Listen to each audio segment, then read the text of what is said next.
So in this video, we're going to be covering some pretty heavy subjects, things like racism, death, and others. If you don't think you're in the right headspace to be listening about these things, please click off the video and take care of your mental health. Thanks. So, have y'all heard of somebody called Lulu, Belle, Madison White? Yeah, I hadn't either, but I have to do this for a Texas history assignment, so I'll simply have to put off the pile of animatics and speed paints that I have in the works and tell y'all about her.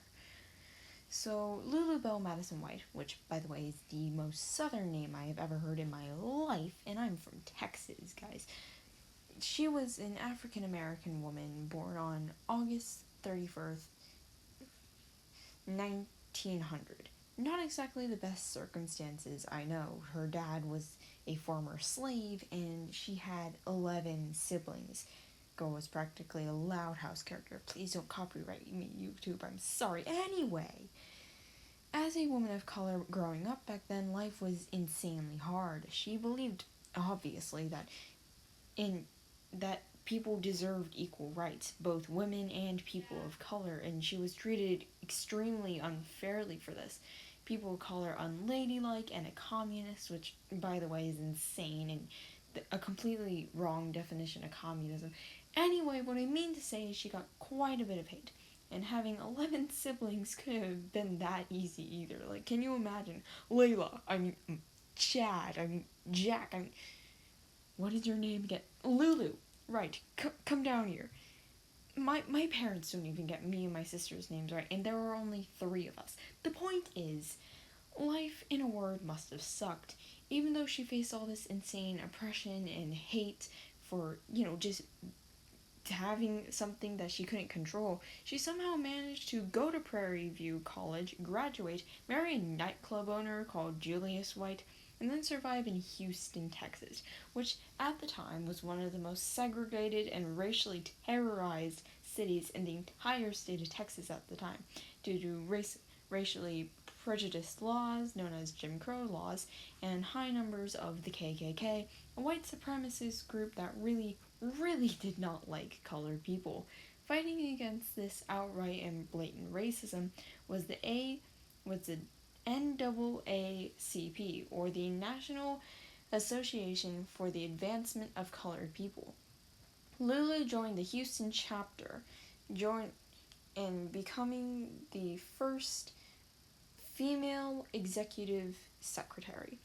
Lulu was actually a really cool person, despite people literally walking up to her and calling her names, slandering her, just being overall jerks. She would do just pretty much whatever she wanted, trying on clothes in whites only department stores, attending whites only performances, and just outright yelling at a manager for having a segregated soda fountain, and she somehow managed to get it taken down. Yes, the 20th century, when being a Karen and yelling at managers actually helped society. Now, Karens are just racist and stupid. Anyway, so in 1945, Lulu met a guy named Herman Marion Sweat, who really wanted to go to the University of Texas at Austin, or A&M as it's called now, and become a lawyer.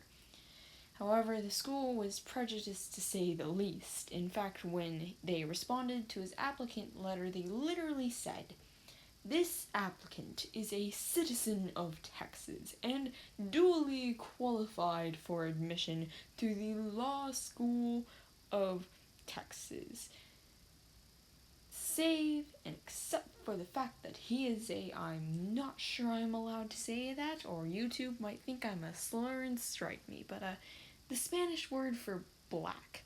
Anyway, this was really messed up. Theophilus Schickel Painter, the president of the university at the time, had a extremely stupid and overly dramatic name, and had outright said that a guy would have been perfect for the school except for the fact that he was black.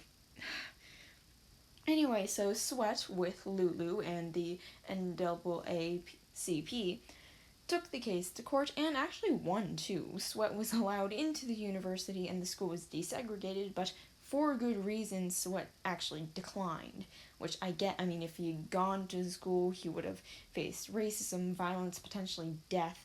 But that had to be frustrating for Lulu, right? Like, she put hours into that case. She was rooting for Sweat. They won the case, and then he just goes, you know what? Nah, I'm good. I mean, I'm sure she understood, but still, bruh. Anywho, after that, Lulu continued to keep fighting for African American and women's rights until she unfortunately died at the age of 57 on July 6, 1957. Lulu Belle was, in summary, an activist and fighter for what is right in this world. May she always be remembered. Also, depending on how well this video does, I may do another history video. So make sure to like and subscribe. Bye!